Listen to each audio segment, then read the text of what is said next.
ఇక్కడ భక్తుడు ఏమని అడుగుతున్నాడంటే, మేము ఆపదలో ఉన్నాము, కష్టంలో ఉన్నాము, నువ్వు ఎందుకు నాకు దూరంగా ఉన్నావు, మమ్మల్ని ఎందుకు ఆదుకోవట్లేదు అని అడుగుతున్నారు.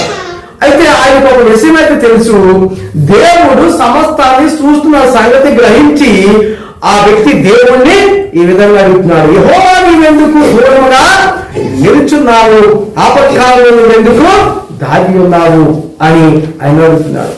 మరి ఆపత్కాలం వచ్చినప్పుడే దేవుడు కాదు, ఆయన్ని అంగీకరించిన తర్వాత మనము అన్ని వేళలా ఆయన్ని ఆరాధించవలసిన వారమై ఉన్నాము. అయితే ఆయన ఎందుకు ఆదుకోవట్లేదంటే, మనము చేసినటువంటి పాపములు ఆయనకి మనకే అడ్డుగా ఉన్నాయంట. ఎలా ఉన్నాయంట? అడ్డుగా ఉన్నాయి.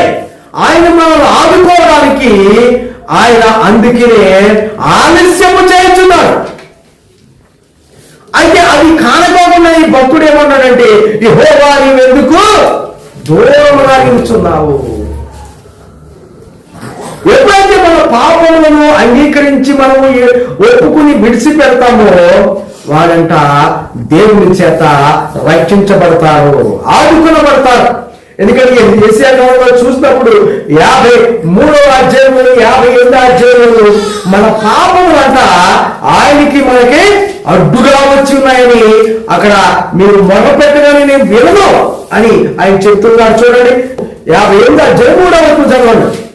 మేము ఉపవాసం ఉండగా నీవు ఎందుకు మేము మా ప్రాణములను ఆయాసపరచుకొనగా నీవెందుకు లక్ష్య పెట్టవు అని అందరూ. చాలండి. ఏంటంట అవంట ఎందుకు చూడము అని అడుగుతున్నారు. ఎందుకంటే మనము ఎప్పుడు దేవుడు జ్ఞాపకం వస్తే అప్పుడే గాని ఆయన్ని ఎల్లవేళలా క్రమంగా ఆరాధించేవాడుగా లేదు అని ఇక్కడ వాక్యము చెప్తున్నది. అలాగే ఆ 3వ వచనము శివుని మాట చదవండి. మీ ఉపవాస దినమున మీరు మీ వ్యాపారం చేయొద్దురు, మీ పనివారి చేత కఠినమైన పని చేయించుదురు, మీరు కలహపడుచు వివాదము చేయుచు అన్యాయముగా బుద్ధులాడుచు ఉపవాసముందురు, మీ కంఠధ్వని పరమున వినబడినట్లుగా మీరిప్పుడు ఉపవాసముందురు. చాలు ఏంటంటే మనం ఉపవాస ప్రార్థన చేసినా లేకపోతే ఉపవాసం ఉండక ప్రార్థన చేసినా ఈ వ్యక్తి ఇక్కడ మొదలుపెట్టిన ఏంటంటే, మేము ఆపదలో ఉన్నాము, ఎందుకు దూరంగా ఉన్నాం.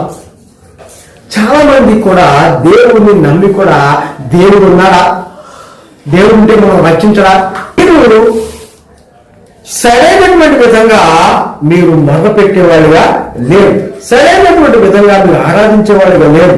నా మాట విని కూడా దాన్ని ఏం చేస్తున్నారు, మీరు నిర్లక్ష్యం చేస్తున్నారు. అక్కడ 59వ అధ్యాయం కూడా మొట్టమొదటి చూద్దాం. రక్షింపలేకున్నట్లు యెహోవా హస్తము కురచ కాలేదు. ఆయన హస్తాలు చాలా పెద్దవి కదా.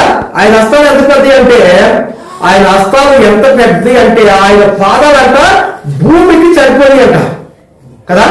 ఆయన సింహాసనం కూర్చుంటే ఆకాశం ఆయనకి సరిపోతుందంట.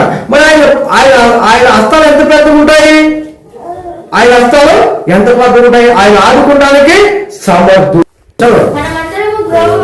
మనందరమును గొర్రెల వలె త్రోవ తప్పిపోతిమి, మనలో ప్రతివాడును తన ఇష్టమైన త్రోవకు తొలగిపోయాడు. క్రమంగా లేదు ఎలా అయిపోయిందా, తన ఇష్టమైన త్రోవకి తొలగిపోయాడు. ఇంకా మనందరి దోషము అతని మీద మోపాడు. ఏమండి, ఆయన అంతగా మనల్ని భరించడానికి ఇష్టపడుతున్నాడు. ఇక్కడ భక్తుడు అంటున్నాడు, నువ్వు మా మొదలట్లేదు, మాకు సహాయం చేయట్లేదు, మేము కష్టంలో ఉన్నప్పుడు మమ్మల్ని ఆదుకోవట్లేదు అని చెప్తూ ఉన్నారు. అయితే ఆయన ఆదుకోలేనటువంటి కఠినాత్ముడు కానే కాదు.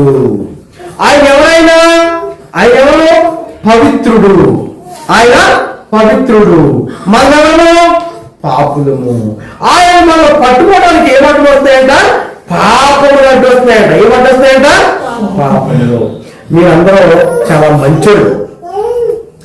బైబిల్లో ఇంత కఠినమైన మాటలు ఉంటాయా అంటే, మీకు ఒక కఠినమైన మాట మీకు చూపెడతాను. ఇది సీనికి పురుషులని 57వ అధ్యాయము 3వ వచనం చెప్తున్నారు. చూడండి, మిమ్మల్ని ఏ విధంగా గద్దిస్తున్నాడో ఇక్కడ చూడండి. మీరు ఏంటంటే ప్రార్థనకు వస్తారు, మళ్ళీ ఏం చేస్తారంట, మంత్రాలు కూడా వేయించుకుంటారంట. అందుకని నేను కార్యం చేయడం అని చెప్తున్నాడు ఆయన. చూడండి 3వ వచనం 57:3. మంత్ర ప్రయోగపు కొడుకులారా, వ్యభిచార సంతానమా, వేసే సంతానమా, మీరు ఇక్కడికి రండి. మీరు ఎవరిని ఎగతాళి చేస్తున్నారు, ఎవరిని చూస్తున్నారు, తెలిసి నాలుక చాచుతున్నారు. మీరు తిరుగుబాటు చేయవారు అబద్ధికులు కాదా? సహాయం అయినప్పుడు ఇలాంటి ఆరోపణ ఆయన మన మీద ఆరోపిస్తూ ఉన్నాడు. ఇలాంటి మాట చెప్తే మరి ఇంకోసారి చర్చికి రాదు. ఉన్నది ఉన్నట్టుగానే చెప్పమని చెప్పాడు, కానీ లేని ఉన్నట్టుగా చెప్పమలేదు దేవుడు. ప్రియమైనటువంటి వాళ్ళారా, ఆయన ఇక్కడ ఏమండి భక్తుడు ఏమైందట, యెహోవాను ఎందుకు మనం దూరంగా ఉన్నాం ఏమండి? ఆ భక్తుడే కాదు, మనం కూడా వినడా అడుగుతాం కదా, అయ్యో ఇంత ప్రార్థన చేశాం, ఇంత ఉపవాసం చేశాం, ఇంత ఉపవాసం చేశాం, ఎందుకు మరి మాకు మరి దేవుడు కార్యము చేయట్లేదు? ఇంకొక మాట ఉంటుంది, మీకు నాకు ఏ వచ్చాయంటారు తెలిసైనా, మీ రక్త ప్రాధములు నీకు నాకు అడ్డవచ్చి అని చెప్తారు. మనమేమో అలాంటి తలంపు, మన దేవుడు మనం ఆడుకోవట్లేదు మనం అనుకుంటాం, కానీ ఆయన మన ఎలాంటి తలంపులు ఉన్నారు తెలుసా? మన ఆలోచన అంటే ఆలోచన కాదే, మనం ఎంత ఆలోచన చేస్తామో ఆయన మన ఎడగట ఎలాంటి ఆలోచన చేస్తారంటే ఆయన మంచి ఆలోచన కలిగి ఉన్నారు. ఆ ఆలోచన పక్కన పెట్టి మన ఆలోచన ప్రకారంగా మనం నడుపుతున్నాము, మనము అక్కడే ఉంటున్నాము. కాబట్టి ఆయన అంట మన ఎడల గొప్ప ఆలోచన కలిగి ఉన్నారు. ఎలాంటి ఆలోచన కలిగి ఉన్నారంటే 55వ అధ్యాయము 8వ చూద్దాం. నా తలంపులు మీ తలంపులు వంటివి కాదు, మీ త్రోవలు నా త్రోవల వంటివి, మీ త్రోవలు నా త్రోవల వంటివి కాదు. ఇదే యెహోవా వాక్కు. ఆయన తలంపులు ఎలా ఉన్నాయంట? మన తలంపులు చిన్న చిన్నవి, మన ఎలా ఆయన తలంపు ఎలా ఉందో తెలుసా? 9వ చదువు చూడండి.